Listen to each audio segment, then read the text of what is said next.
দ্বীনি কাজগুলোর জন্য আল্লাহর কোরআন এবং হাদিস থেকে যেখানে আলোচনা হবে জান্নাতি বাগানে আল্লাহর রহমত ছাড়া কোনো ব্যক্তি আসার চেষ্টা করলেই পারে না, পারে? কেউ পারে না। আল্লাহ যাদেরকে পছন্দ করেন, আল্লাহ যাদেরকে নির্বাচিত করেন, তারাই একমাত্র দ্বীনি কাজগুলোতে ইখলাসের সাথে তারাই জড়িত। আল্লাহ তাদেরকে মিলিয়ে দেন। বলেন না আল্লাহু আকবার। যাই হোক,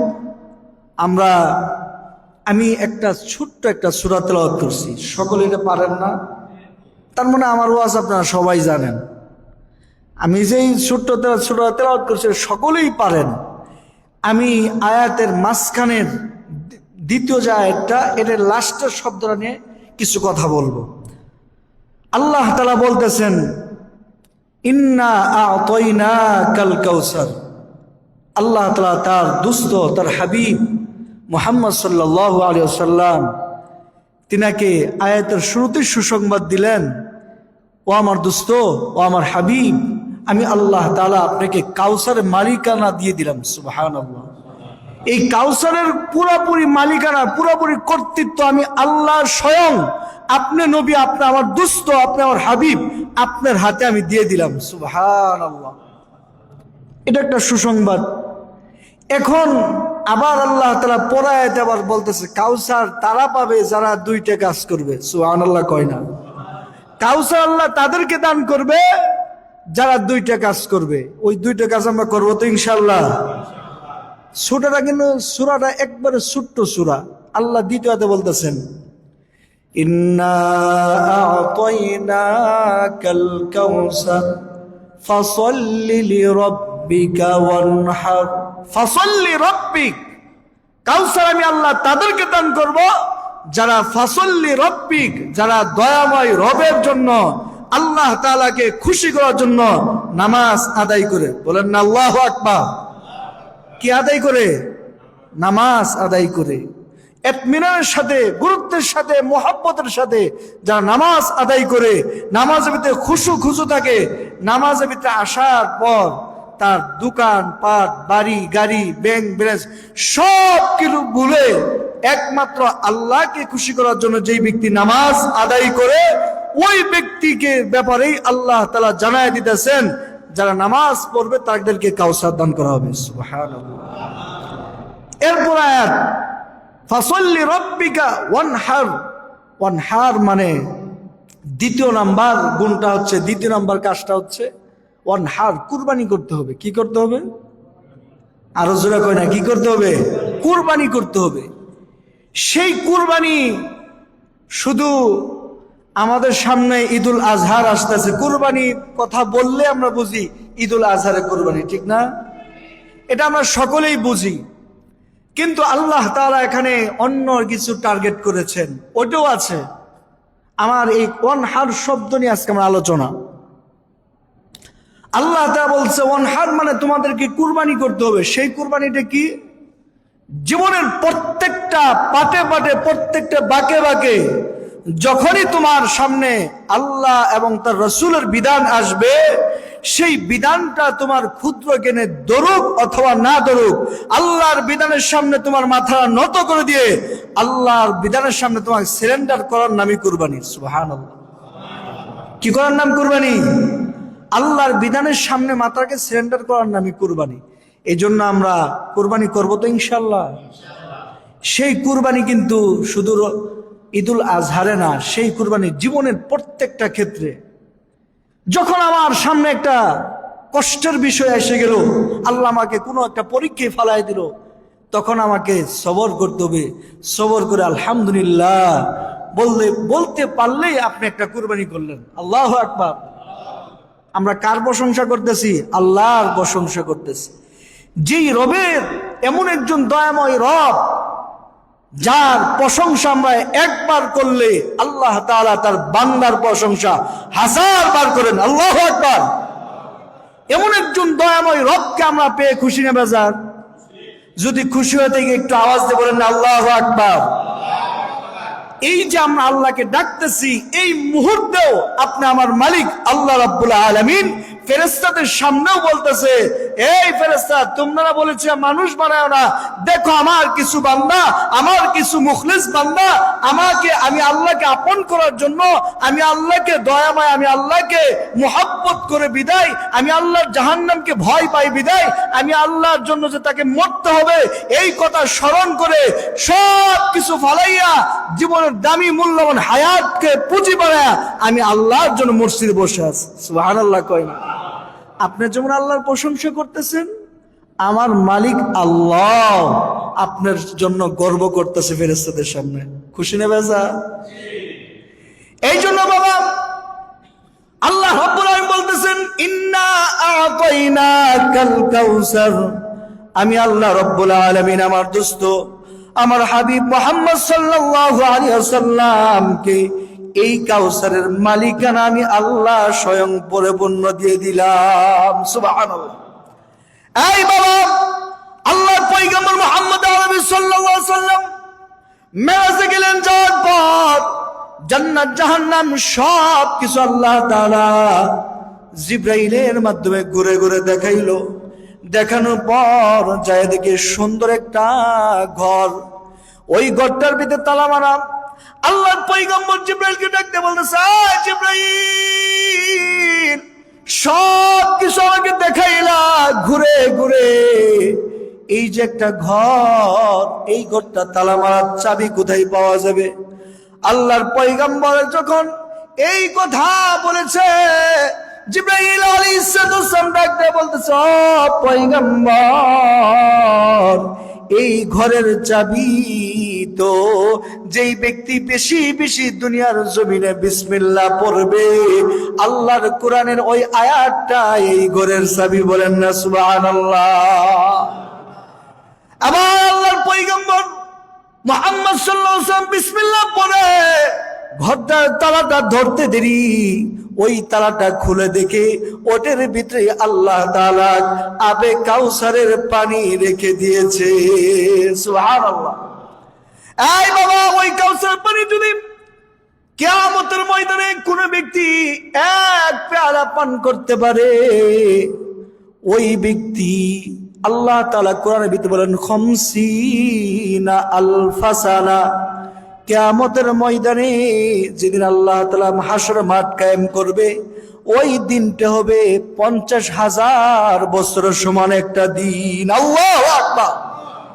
এত বড় একটা দিন বাবা, যার যত বেশি গুনাহ, তার গুনাহের কারণে ওই বান্দাটা ঘামতে ঘামতে, কারো ঘাম এরকম হাঁটু পর্যন্ত এসে যাবে, কারো ঘাম কোমর পর্যন্ত এসে যাবে, কারো ঘাম বাবা থুতনি পর্যন্ত এসে যাবে, কারো ঘাম হাবুডুবু খাইতে থাকবে।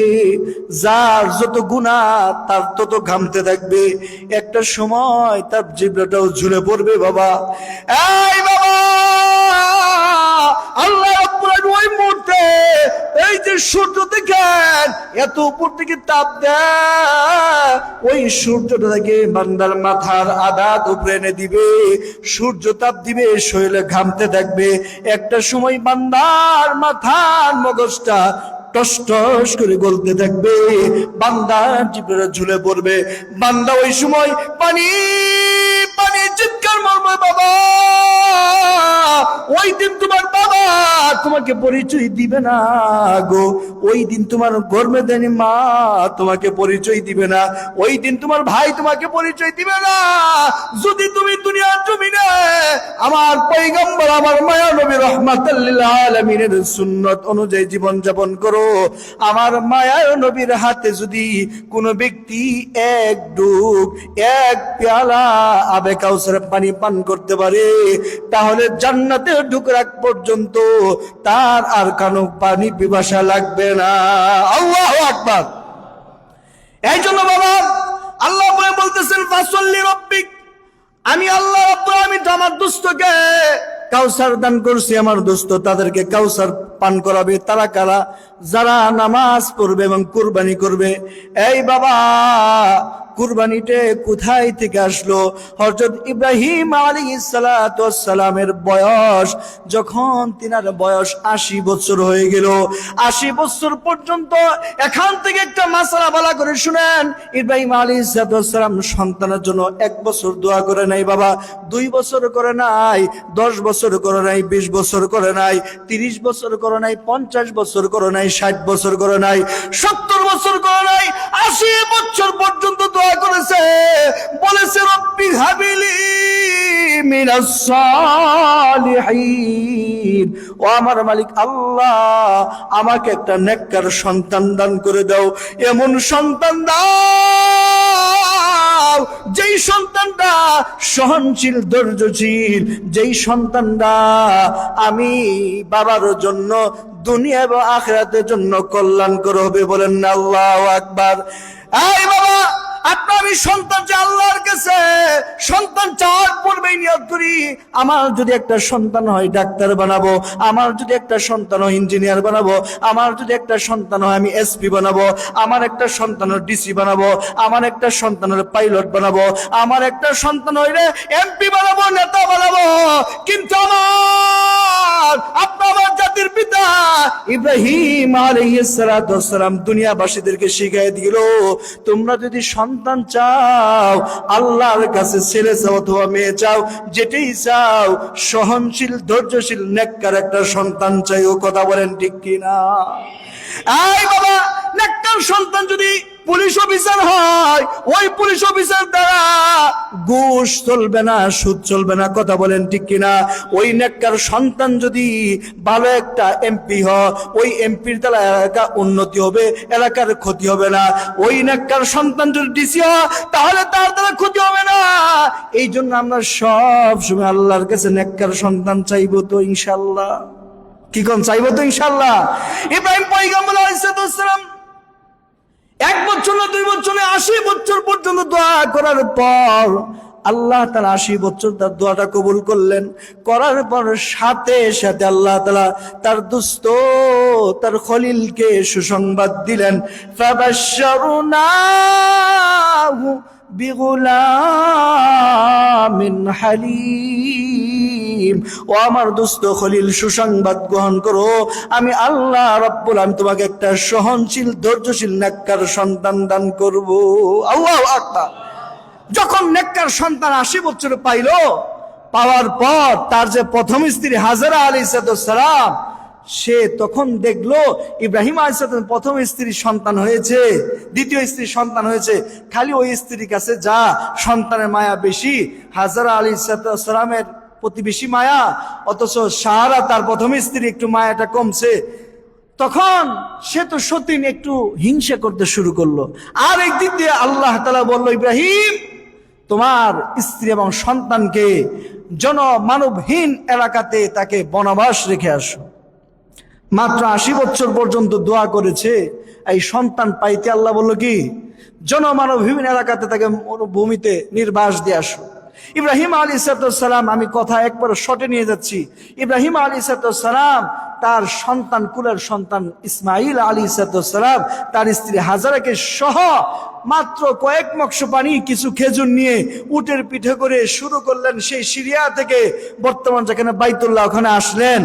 আসার পর তাদেরকে নামায় দিয়ে, এখানে একটা কথা একটু ভালো করে শুনুন, ইসমাইল এবং তার স্ত্রী হাজারাকে নামায় দিয়ে তিনি সোজা যাইতেছেন, সোজা চলে যাচ্ছে, কিছুই বলে না। আবার তার স্ত্রী ডাকতে বলতেছেন, ও প্রাণের স্বামী, আমাদেরকে এখানে রেখে গেলেন কার কাছে? এখানে তো কোথাও গাছপালা, তরুলতা, বৃক্ষলতা কিছুই নাই, কোনো খাবারের ব্যবস্থা নাই, কোনো পানি নাই, কোনো মানুষ নাই। এখানে কতদিন থাকবো, কি খাবো, কেমনে কি করব? স্বামী হে কার কাছে রাইখে যাইতেছেন? একবার, দুইবার, তিনবার বলার পর কিতাবিতে আসছে, আল বেদায়া ওয়ান নিহায়াতে আসছে, ইব্রাহিম আলাইহিস সালাম 3 বার তার স্ত্রী বলার পর তিনি এরকম করে ইশারা দিয়ে বুঝাইলেন, আমি তোমাদেরকে রেখে গেলাম আমার আল্লাহর আদেশে। আল্লাহু আকবার। এটা বোঝানোর পর তার স্ত্রী হাজরা আলাইহিস সালাম এতই ঈমান বেড়ে গেল, হযরত ঈসা বলেন ইদান লা দাইয়ানা, যেই রব আমাদেরকে এখানে আনার জন্য বলেছে নিশ্চয় ওই রব আমাদেরকে তার রহমত থেকে বঞ্চিত করবে না। আল্লাহু আকবার। এটা একটা কথা। আবার আরেকটা কথা আছে, ইব্রাহিম আলাইহিস সালাম তাদেরকে নামায় দিয়ে যখন পিছন থেকে হাজরা বারবার ডাকতেছে, ইব্রাহিম আলাইহিস সালাম চাইবে, তখন আল্লাহ তাআলা জিবরাইলকে বললেন, ইব্রাহিম পিছনে তাকানো যাবে না। এই আদেশ কার? আল্লাহর। চলে গেলেন। এই যে থাকতেছে বহুদিন, মাত্র কয়েক মগশ পানি আর খেজুর, এটা কি কয়েক বছর যাইবো? একদিন, 2 দিন, 3 দিন, 1 সপ্তাহ ভিতরে শেষ। কুলে ছোট বাচ্চা, এখন পানি নাই, খাবারও নাই, কিছুই নাই, কোনো মানুষও নাই, কি করবে? হাসান, এই বাবা, এই যে আল্লাহ তাআলা আপনাকে আমাকে একটা জিবলা দিয়েছে, এই জিবলাটা কিন্তু আল্লাহর কুদরতে একটা অটোমেটিক একটা ঝর্ণা। এখন যদি আপনাকে বলি জিবলা থেকে পানি বের করেন, কিন্তু পারবেন না। আপনার জিবলার সামনে যদি একটু তেঁতুল ধরি, পানি বের হইবে কি হবে না? বের হবে না? তেঁতুল ধরতে দিলে পানি বের হয়ে যাবে। এটা অটোমেটিক আল্লাহ তাআলার একটা নিয়ামত, ঝর্ণা। হাসান তার খাবার শেষ, পানি শেষ, খেজুর শেষ, তার জিবলার ভিতরে যে পানি ছিল ওটাও শুকায় গেছে, স্তনটাও শুকায় গেছে। হযরত সালাম সন্তানের মায়ায় পড়িয়া, কোথাও পানি নাই, সন্তান পানির জন্য ছটফট করতে করতে শরীরটা জমিনে পড়ে বাঁকা হয়ে গেছে, চক্ষুটা উল্টায় দিতেছে। হযরত আলাইহিস সালাম একবার সাফা দৌড় মারে, যায় দেখে কোনো পানি নাই, আবার মারওয়াতে দৌড় মারে, যায় দেখে কোনো পানি নাই। এরকম করে বাবা 7টা চক্কর দিয়েছে। যা হাজী সাহেব আছেন জানেন, এত কষ্ট করেছে। ওই সাফা এবং মারওয়া, ওই তৎকালীন জমানায় যুগে ওই পাহাড়গুলো ছিল পাথরের। ওই পাথরের ভিতরে সূর্যের কিরণ লাগলে এরকম চিকমিক করতো। হযরত আয়েশা ভাবছে ওখানে গেলে মনে কোনো পানি পাওয়া যায়। 7 চক্কর দেওয়ার পর হযরত আয়েশা বুঝতে পারলো, আহারে আমার সন্তান বুঝি মারা গেল, পানি পাইলাম না।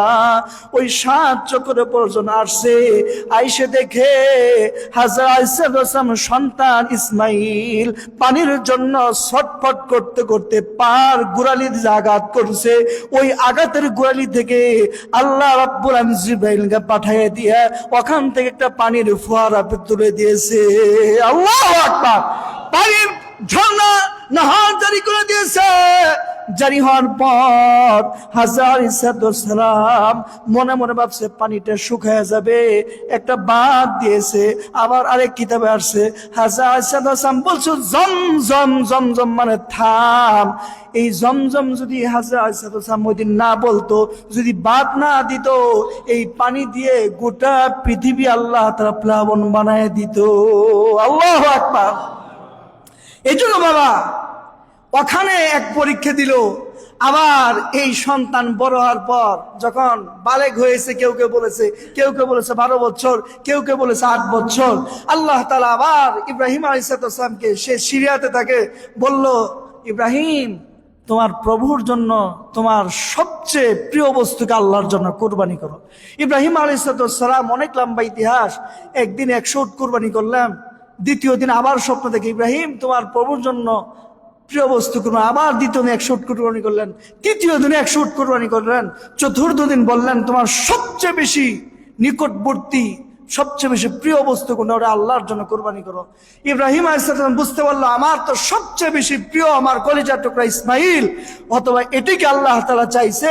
সে সিরিয়া থেকে এসে সন্তানকে নিয়ে মিনা বাজারের কাছে নিয়ে বলতেছে, বাবা আমি তোমাকে আল্লাহর জন্য জবাই করতে চাই, তোমার মতামত কি? এরকম একটা প্রশ্ন বাবাই সন্তানকে করবে। প্রশ্ন কঠিন না? একটু কি বলেন, কঠিন না নাকি স্বাভাবিক? কঠিন একটা প্রশ্ন।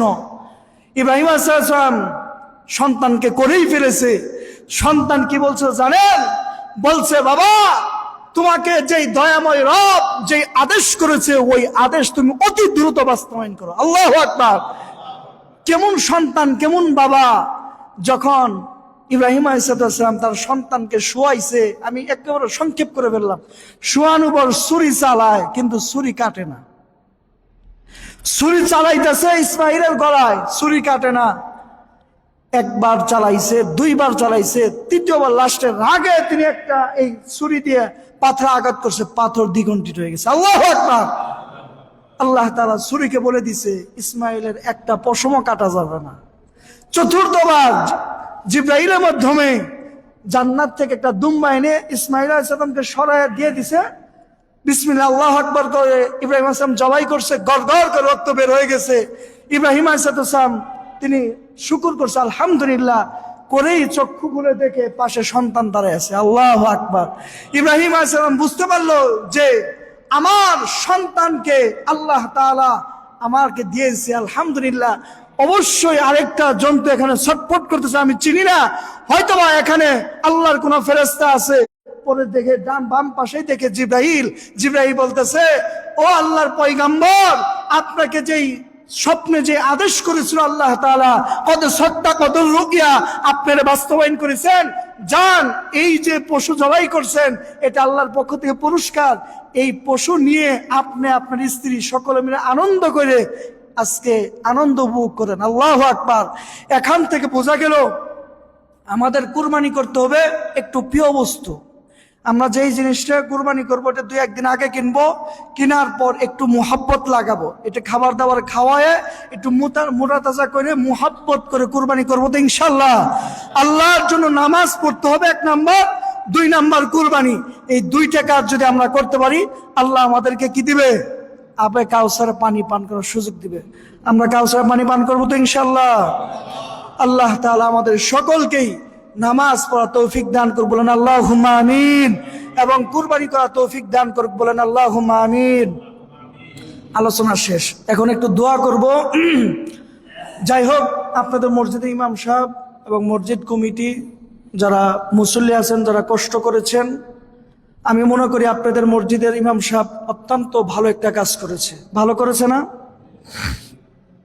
এখন বলবেন হুজুর কি ভালো কাজ করেছে?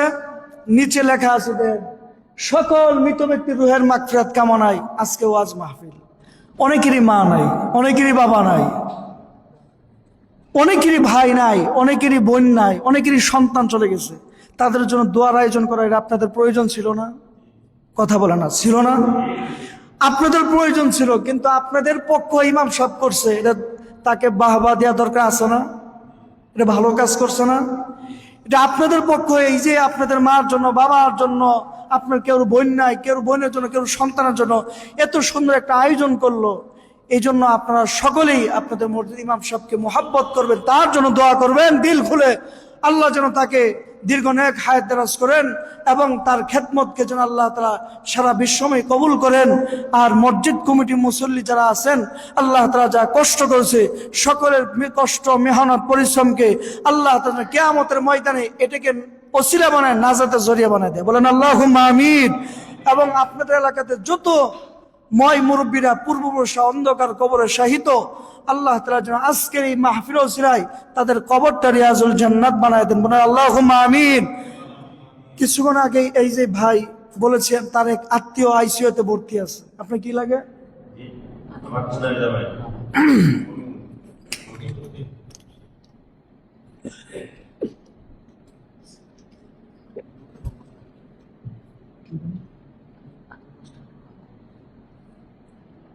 আলিফ মাস্টারের বাবা আইসিইউতে আছে, গুরুতর অবস্থা, ওনার জন্য দোয়া করবেন।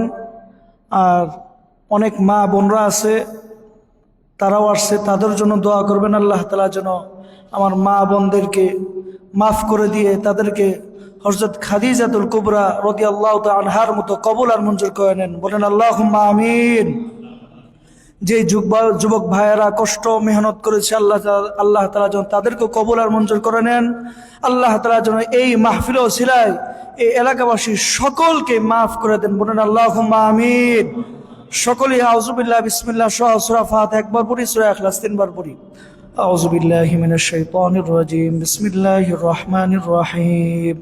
الحمد لله رب العالمين الرحمن الرحيم مالك يوم الدين إياك نعبد وإياك نستعين اهدنا الصراط المستقيم صراط الذين أنعمت عليهم غير المغضوب عليهم ولا الضالين آمين بسم الله الرحمن الرحيم قل هو الله أحد الله الصمد لم يلد ولم يولد ولم يكن له كفوا أحد بسم الله الرحمن الرحيم قل هو الله أحد الله الصمد لم يلد ولم يولد ولم يكن له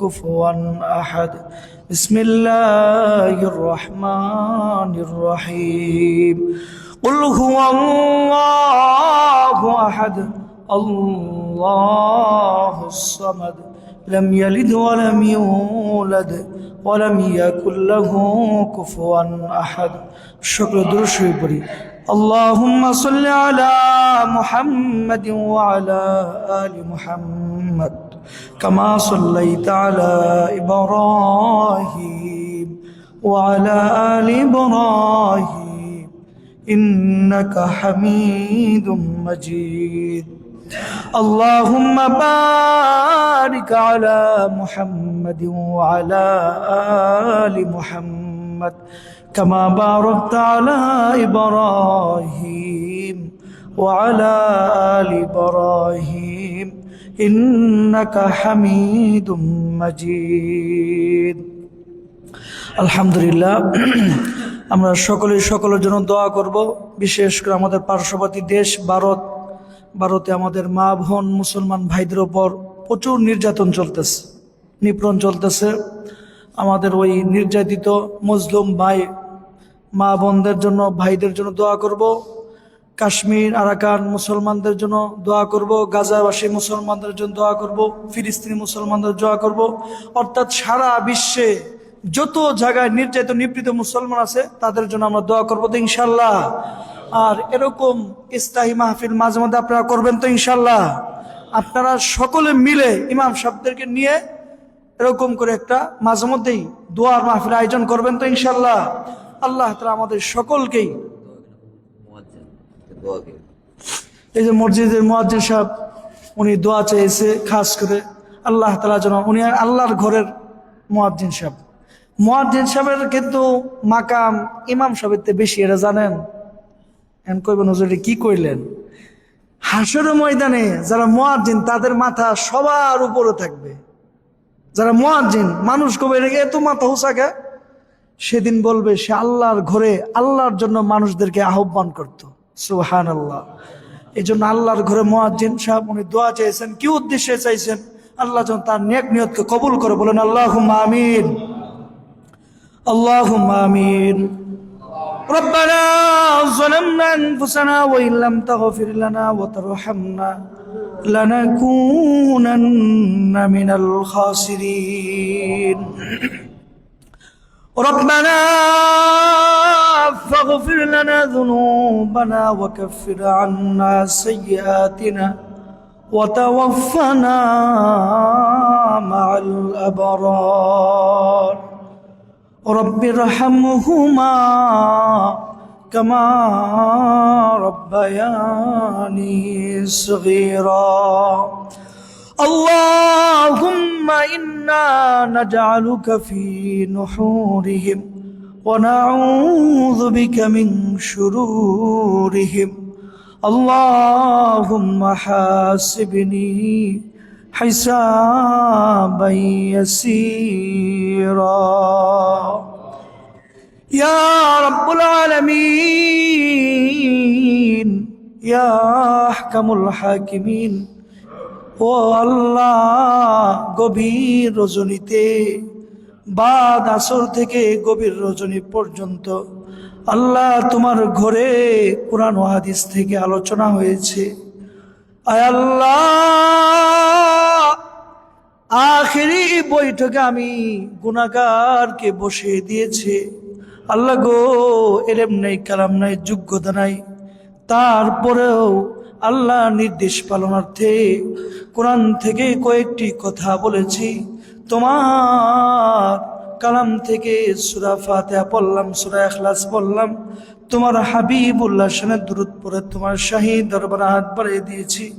আল্লাহ মেহেরবান করে যা কিছু এখানে আলোচনা করা হয়েছে আমাদের ভুলগুলো তুমি মাফ করে দাও। আল্লাহ আমাদের সবগুলো লক্ষ কোটি গুণ বাড়াইয়া ওই মদিনার সবুজ গুম্বুজের নিচে উম্মতের কান্ডারি দয়াল নবীজি রহমতের ভান্ডার দোলা নামে না নবী মুহাম্মদ সাল্লাল্লাহু আলাইহি ওয়াসাল্লামের রওজা দ্বারা তুমি পৌঁছায় দাও।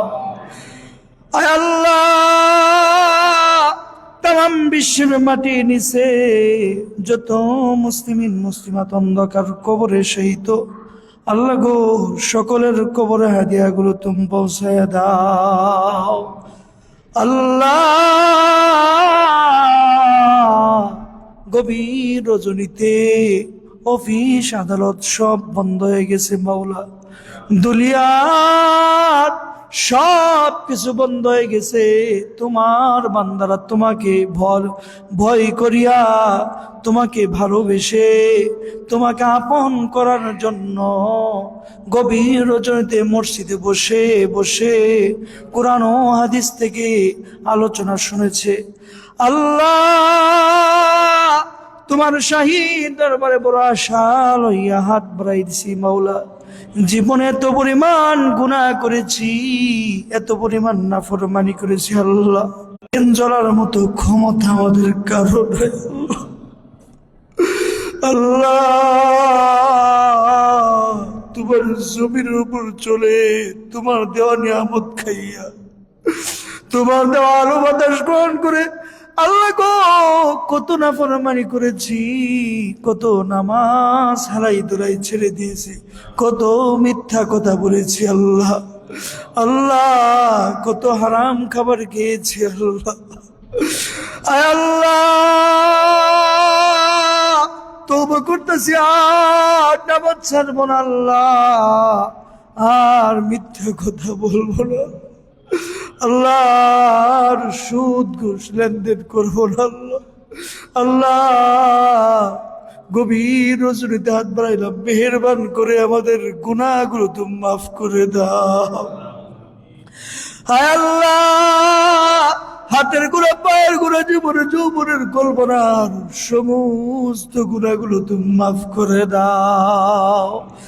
আল্লাহ গো, জানি না কার জনম দক্ষিণী মা নাই, যেই মা 10 মাস 10 দিন গর্ভে ধারণ করেছে, সন্তানকে ভূমিষ্ঠ করতেছে, 1000 ফোঁটা রক্ত ঝরাইছে আল্লাহ।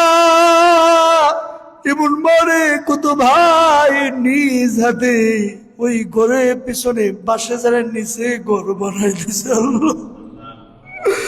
আল্লাহ গো, কার বাবা দুনিয়াতে নাই, যেই বাবা নিজে না খাইয়ে, নিজে ভালো পোশাক না পরে সন্তানকে পড়াইছে, ভালো খাবার খাওয়াইছে আল্লাহ। সন্তানকে ভালো রাখতেছে, কত মিথ্যা মামলা করছে আল্লাহ। এমন বাপ জানলে কত ভাই নিজ হাতে খবর নেওয়াইছে আল্লাহ। ওই জলম থেকে ওই বাপ জনের খবরটা তুমি জান্নাতে টুকরা বানায় দাও আল্লাহ। ওই জলম থেকে মা বাবার খবরটা তুমি দৃষ্টি সীমা পর্যন্ত প্রশস্ত করে দাও আল্লাহ। আমাদের আব্বা আম্মা যারা জীবিত আল্লাহ, তাদের তামাম জিন্দেগির গুনাহগুলো তুমি মাফ করে দাও আল্লাহ। তাদেরকে সুস্থতার সাথে দীর্ঘ নেক হায়াত দারাজ করে দাও। আয় রব্বে কারীম আল্লাহ গো, আজকের এই আল্লাহ রহমান আশ-শামস মাজলিস মুওয়াজিন বাংলাদেশ আল্লাহ এর উদ্যোগে আজকে যে ওয়াজ ও দোয়ার মাহফিল আয়োজন করেছে, আল্লাহ মসজিদের সম্মানিত ইমাম সাহেব, স্থানীয় উলামায়ে কেরাম, আল্লাহ মসজিদের সম্মানিত মুতাল্লি, সভাপতি, সেক্রেটারি, কমিটিবৃন্দ, মুসল্লিবৃন্দ, এলাকার যুবক ভাইয়েরা সকলে মিলে জান্নাতের একটা বাগান সাজাইছে। আল্লাহ আল্লাহ এই মাহফিলকে তুমি কবুল আর মঞ্জুর করে নাও। আয় আল্লাহ এই মাহফিলের উসিলায় এলাকাবাসীকে তুমি মাফ করে দাও। আল্লাহ এলাকার আল্লাহ সকল যুবক ভাইদেরকে তুমি মাফ করে দাও। আল্লাহ অত্র মসজিদের সম্মানিত ইমাম সাহেবকে তুমি মাফ করে দাও। আল্লাহ তার খেদমতকে দিন দিন তারক্কি দান করে দাও। আল্লাহ তার আব্বা মা ভাই আত্মীয় স্বজন সকলকে নিয়ে সুখে শান্তিতে জীবন যাপন করার তৌফিক দান করে দাও। আল্লাহ গো অত্র মসজিদের সম্মানিত মোতালে সাহেবকে তুমি মাফ করে দাও। আল্লাহ অত্র মসজিদের সম্মানিত সভাপতি সাহেবকে তুমি মাফ করে দাও। আল্লাহ অত্র মসজিদের সম্মানিত সেক্রেটারি সাহেবকে তুমি মাফ করে দাও। আল্লাহ কমিটি বৃন্দ যারা আছে সকলকে তুমি মাফ করে দাও। আল্লাহ আজকে মাহফিল সাজাইতে যায় যে যুবকরা পরিশ্রম করেছে, আল্লাহ তাদেরকে তুমি মাফ করে দাও। আল্লাহ আজকে মাহফিলের সম্মানিত সেক্রেটারি সাহেব, আল্লাহ মাহফিলের সভাপতি সাহেব, তাদেরকে তুমি মাফ করে দাও। আয় রব্বে কারীম, আল্লাহ মাহফিল অনেক মা বোনরা আসছে।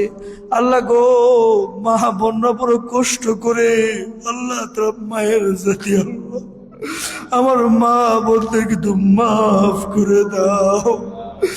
আল্লাহ আমার মা বোনদের মনের দুঃখ কষ্ট তুমি দূর করে দাও। আল্লাহ আমার মা বোনদেরকে তুমি হযরত খাদিজাতুল কুবরা রাদিয়াল্লাহু তাআলা আনহার মতো তুমি কবুল আর মঞ্জুর করে নাও। আল্লাহ কিয়ামতের ময়দানে আমার মা বোনদেরকে হযরত খাদিজাতুল কুবরা রাদিয়াল্লাহু তাআলা আনহার সাথে একসাথে জান্নাতে যাওয়ার তৌফিক দান করে দিও মাওলা। আয় আল্লাহ অনেক মুরব্বী বাবাদেরকে নিয়ে হাত তুললাম, যুবক বাবাদেরকে নিয়ে হাত তুললাম, আল্লাহ হাজী সাহেবদেরকে নিয়ে হাত তুললাম, কার কি সমস্যা জানি না। আল্লাহ আল্লাহ গো সকলের সমস্যাগুলো তুমি সমাধান করে দাও। আল্লাহ যা পেরেশানি আছে আল্লাহ তাদের পেরেশানি তুমি দূর করে দাও। আল্লাহ যা অভাব অনটন আছে তাদের অভাব অনটন দূর করে দাও। আল্লাহ যাদের ছেলে মেয়ে আল্লাহ মা বাবার কথা শোনে না, ওই সন্তানগুলো মা বাবার অনুগত করে দাও। আল্লাহ আমাদের সন্তান যাদেরকে দিয়েছো, আমাদের সন্তানগুলো তুমি নেককার সন্তান হিসেবে কবুল করে নাও। আল্লাহ আমাদের স্ত্রীদের তামাম জিন্দেগি গুনাহগুলো তুমি মাফ করে দাও। আল্লাহ যাদের সন্তান ছেলে মেয়ে বিয়ের উপযুক্ত হয়েছে আল্লাহ তাদেরকে বিয়ের বন্দোবস্ত করে দাও। আল্লাহ যারা বেকারত্ব অভিশপ্ত জীবন কাটায় তাদের ভালো চাকরির ব্যবস্থা করে দাও। আয় আল্লাহ একজন ভাই অসুস্থ আইসিইউতে ভর্তি আছে, আল্লাহ গো আল্লাহ তার পরিবারের পক্ষ থেকে দেওয়া হয়েছে। আল্লাহ ওই তোমার গোলামকে তোমার বান্দাকে তোমার কুদরতি হাতে সুপর্দ করে দিলাম। আল্লাহ গো যদি হায়াত থাকে অতি দ্রুত সুস্থ করে দাও। আল্লাহ হায়াত থাকলে দ্রুত সুস্থ করে পরিবারের কাছে ফিরে দাও, আর হায়াত না থাকলে তোমার বান্দারা আর কষ্ট দিও না। আল্লাহ ইমানের সাথে কালিমা পড়াইয়া আল্লাহ তোমার কাছে নিয়ে নাও। আয় রব্বে কারীম, আল্লাহ গো এলাকাতে যত কবরবাসী আছে অনেকেরই আব্বা শাহিত, অনেকেরই মা শাহিত, অনেকেরই ভাই শাহিত, অনেকেরই বোন শাহিত। আল্লাহ সকল কবরবাসীদেরকে তুমি মাফ করে দাও। আল্লাহ সকল কবরবাসীদের কবরটা তুমি আসল জান্নাত বানায়া দাও। আল্লাহ সকলের কবরটা তুমি দৃষ্টি সীমা পর্যন্ত প্রশস্ত করে দাও। আয় রব্বে কারীম, আল্লাহ আল্লাহ মধ্যে সম্মত ইমাম সাহেব, মসজিদ কমিটি, এলাকাবাসী মিলে মাঝে মধ্যে যেন স্থায়ী প্রোগ্রাম করতে পারে, আল্লাহ সেই তৌফিক দান করে দাও। আয় রব্বে কারীম, আল্লাহ গো, সামনে ঈদুল আজহা আছে, অনেকের কুরবানি দিবে নিয়ত করেছে, আল্লাহ যারা নিয়ত করেছে আল্লাহ তাদের নিয়ত তুমি কবুল আর মঞ্জুর করে নাও। আল্লাহ তাদের সকলকেই একমাত্র তুমি আকে রাজি খুশি করার জন্য কুরবানি দেওয়ার তৌফিক দান করে দিও মাওলা। আয় আল্লাহ আমাদের সকলকে পাঁচ ওয়াক্ত নামাজি তুমি বানায়া দাও। আল্লাহ আমাদের সকলকে তোমার মুখলেস বান্দা হিসেবে তুমি কবুল আর মঞ্জুর করে নাও। আল্লাহ আমাদের সকলকে রুডাকারি, অ্যাক্সিডেন্ট, বালা মুসিবত, কুষ্ঠ, ক্যান্সার, কিডনি ড্যামেজ, সকল রকম বিপদ আপদ থেকে হেফাজত করে নাও। ইয়া আল্লাহ, গভীর রজনীতে আল্লাহ গো, আমি গুনাহগার, তুমি চাই দেখো, তোমার পাকা দাড়িওয়ালা বান্দারা কান্দে, যুবক ভাইয়েরা কান্দে, আল্লাহ ওলামায়ে কেরাম কান্দে, কার হাতটা যে তোমার কাছে পছন্দ আল্লাহ তার হাতে হচ্ছে আমাদের দোয়া তুমি কবুল আর মঞ্জুর করে নাও। আল্লাহ তোমার কত মাহবুব বান্দারা আল্লাহ সারা বিশ্ব থেকে হজে গেছে, নবীর কত আশিক নবীর রওজার পাশে গেছে, আল্লাহ যারা গিয়েছে সকলে হজ সম্পন্ন করার তৌফিক দান করে দাও। আল্লাহ আমরা যা যাই নেই আমাদের সকলকে জীবনে একটিবার হলেও বাইতুল্লাহ সোনার মদিনা আমাদের সকলকে জিয়ারত করার তৌফিক দান করে দাও। আল্লাহ আমাদের সকলকে হালাল উপায়ে হালাল রিজিকের অন্বেষণ করার মতো যোগ্যতা তৌফিক দান করে দাও। আল্লাহ আমাদের সকলের জন্য আল্লাহ আসমানি রহমত বরকত দরজা উন্মুক্ত করে দাও। ইয়া আল্লাহ সারা বিশ্বের নির্যাতিত নিপীড়িত মুসলমানদেরকে তুমি কুদরতি হাতে হেফাজত করে নাও। ইয়া আল্লাহ বাংলাদেশের আল্লাহ গত 2 দিন আগে আল্লাহ রাবিশা নামে একটা মেয়েকে নৃশংসভাবে আল্লাহ তাকে শহীদ করা হয়েছে। আল্লাহ এই মেয়েটা তো জান্নাতের ফুল, আল্লাহ তার মা বাবাকে ধৈর্য দান করার তৌফিক দান করে দাও। ইয়া আল্লাহ আমাদের বাংলাদেশের প্রত্যেকটা মানুষদেরকে, প্রত্যেকটা যুবক বাবাজিদেরকে, প্রত্যেকটা বৃদ্ধ বাবাজিদের কলিজা ভিতরে তোমার ভয় নবীর মোহাব্বত দিয়ে তুমি পরিপূর্ণ করে দাও। ওয়াসাল্লাল্লাহু তাআলা আলা খায়রি খালকিহি মুহাম্মাদিন ওয়া আলিহি ওয়া আসহাবিহি আজমাইন ওয়াজআল আখির কালিমাতিনা ইনদাল মাউতি লা ইলাহা ইল্লাল্লাহু মুহাম্মাদুর রাসূলুল্লাহ।